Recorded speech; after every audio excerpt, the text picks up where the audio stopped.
많은 연구자들이 가장 힘들어하는 부분, 바로 논문 글쓰기에 대해 이야기해 볼게요. 아이디어도 있고 분석도 끝냈는데 막상 글로 옮기려면 손이 안 움직일 때 있죠? 이걸 어떻게 쓰지? 이 표현이 맞는 건가? 너무 평범한 말 같은데 괜찮을까? 이런 생각들이 계속 떠오르면 글쓰기가 점점 무서워지고 논문 제출도 미루게 되죠. 그런데 요즘은요, 이 부분에서 AI가 정말 똑똑한 조력자 역할을 해주고 있어요. 오늘 영상에서는 글쓰기 두려움을 AI와 함께 극복하는 방법을 차근차근 알려줄게요. 사회과학에서는 특히 글쓰기의 논리 흐름이 정말 중요하잖아요. 예를 들어 정책 분석 논문을 쓰는 한 대학원생이 있었어요. 설문도 잘했고 이론도 정리했는데 문단 전개가 어색해서 심사에서 지적을 많이 받았대요. 그래서 저랑 얘기하면서 챗GPT를 활용해봤죠. 이 문단의 중심 문장을 뽑아줘. 이전 단락이랑 자연스럽게 이어지게 바꿔줘. 이렇게 프롬프트를 입력했더니 AI가 문장을 재배열해주고 접속어도 매끄럽게 넣어주더라고요. 학생은 와, 글이 살아 움직이는 느낌이에요 라고 했고요. 단순한 문법 교정이 아니라 논리적 연결을 AI가 도와준 거예요. 자연과학 쪽은 보통 실험 결과 중심이라 글쓰기는 덜 중요하지 않나요? 하는 분들도 있어요. 하지만 실제로는 방법과 결과를 명확히 표현하는 게 엄청 중요해요. 예전에 한 박사과정 학생이 실험 결과는 훌륭했는데 전개 과정에 대한 기술이 불명확하다는 이유로 리바이즈 요구를 받았어요. 그래서 실험 과정 설명을 정리한 다음 AI에게 이렇게 물었어요. 이 문장을 논문에 적합한 자연과학 문체로 바꿔줘. 이 설명이 너무 중복된 것 같아. 간결하게 요약해줘. 결과는 놀라웠죠. 동일한 내용인데 훨씬 명확해졌고 저널에서도 수정한 부분을 긍정적으로 평가해줬어요. AI는 글을 다듬는 데 그치지 않고 연구자의 설득력을 높여주는 도구가 될 수 있어요. 의료나 보건 분야는 용어와 문체의 일관성이 특히 중요하잖아요. 한 간호학 박사 논문에서는 인터벤션에 대한 설명이 앞뒤로 표현이 자꾸 달라져서 혼란을 줬어요. 학생은 어떤 용어를 표준으로 써야 할지 모르겠어요 라고 고민하더라고요. 이럴 때 AI에게 이렇게 요청했어요. 이 문서에서 동일한 개념을 하나의 용어로 통일해줘. 논문 전체에서 표현이 일관되게 쓰였는지 확인해줘. 결과는 정말 깔끔했어요. 영어로 된 문장도 톤을 애커데믹하게 바꾸고 저널 요구사항에 맞춰 정리해줬고요. 표현의 통일성과 정확성, AI가 정말 꼼꼼하게 도와줄 수 있어요. 예술, 체육 분야는 감성적인 표현과 학문적 표현의 균형이 중요해요.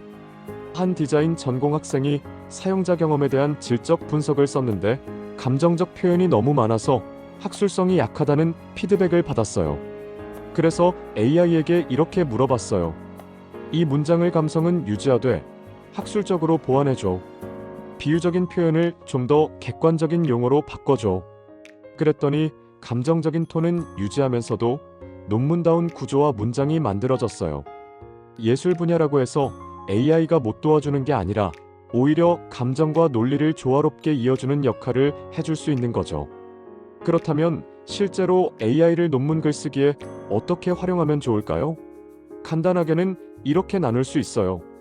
1. 문장 단위 다듬기. 예를 들어 이 문장을 더 자연스럽게 고쳐줘.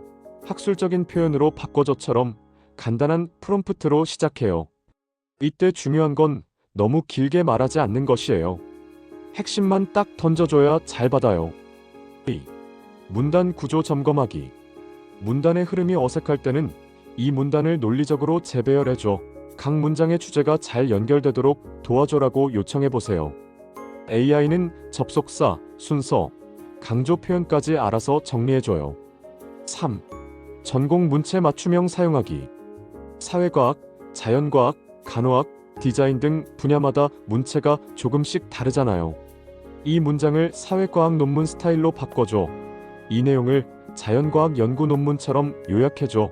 이렇게 전공을 명시하면 문체 톤을 맞춰줘요. 4. 영어 논문 맞춤화하기. 영어 문장은 특히 톤과 문법, 그리고 저널 스타일이 중요하죠. 이 문장을 애커데믹 톤으로 바꿔줘. APA 스타일에 맞게 참고 문헌 정리해줘. 자연스럽게 네이티브처럼 바꿔줘. 이런 프롬프트는 실제로 영어 교정 서비스보다 빠르고 디테일하게 나올 때도 있어요. 5. 최종 교정과 흐름 점검. 논문 전체를 완성했을 때는 전체 논문의 흐름을 점검해줘.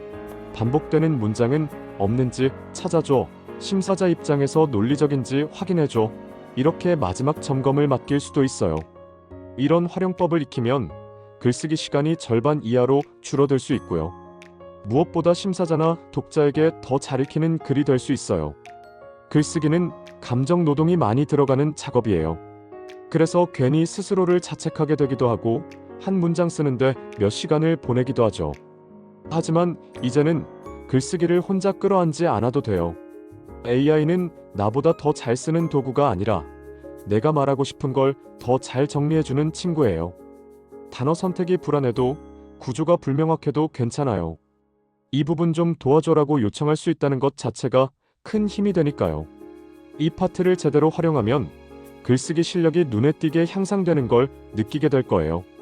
글이 잘 정리되면 논리도 또렷해지고 자신감도 생겨요. 특히 영어 논문 쓰는 분들, 시간 절약은 물론이고 거절 가능성도 확실히 줄일 수 있어요. 물론 모든 걸 AI에게 맡기는 건 아니에요. 내 아이디어와 논리를 더 잘 전달하게 만드는 조력자로 활용하는 거죠.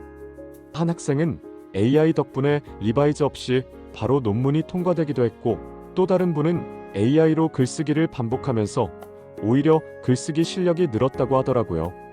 그래서 저는 요즘 이렇게 얘기해요. AI 덕분에 글쓰기가 무서운 게 아니라 오히려 재밌어졌어요. 이제 여러분도 AI와 함께 글쓰기의 새로운 길을 열어보세요. 오늘 영상에서 글쓰기까지 잘 마무리하셨다면 이제 논문 제출을 향해 한 걸음 더 나아갈 차례예요. 다음 영상에서는요, 논문 심사 대응부터 발표 준비까지 어떻게 AI를 활용하면 심사자에게 좋은 인상을 줄 수 있는지도 알려드릴게요. 구독과 좋아요, 알림 설정 해두시면 놓치지 않고 바로 보실 수 있어요.